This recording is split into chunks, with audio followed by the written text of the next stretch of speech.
Okay, so we're going to go over the cell cycle really quick. You guys should have had this picture in your notebook, so you can be looking at your picture in your notebook. If you have it, if it's blank, then you can label it right now. But we basically have two main parts to the cell cycle. We have this first part, and it was already highlighted in orange, but we'll outline it again. Okay, you have this first part right here, and we call that interphase.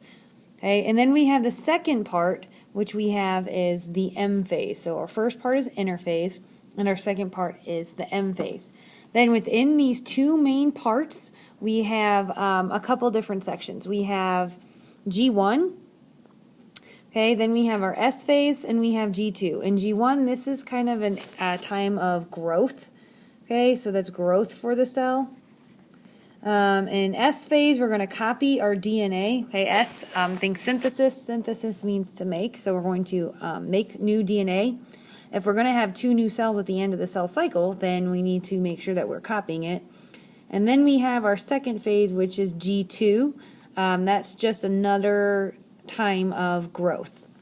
Okay, so in interphase, we have G1, S, and then G2. Then we have our M phase, and our M phase also has a couple different parts to it.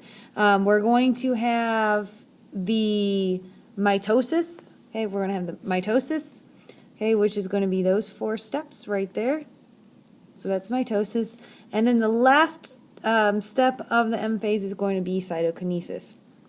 So if you remember PMAT for mitosis, that'll help you remember it. You have prophase, metaphase, anaphase, and telophase, and you never pee on your mat, so that's one way you can help to memorize it.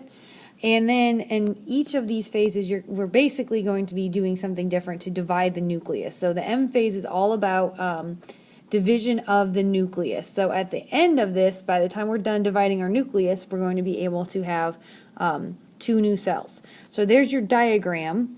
And in the next video, we'll do kind of like a basic written outline flow chart. If that's going to help you more, you can watch the second video too.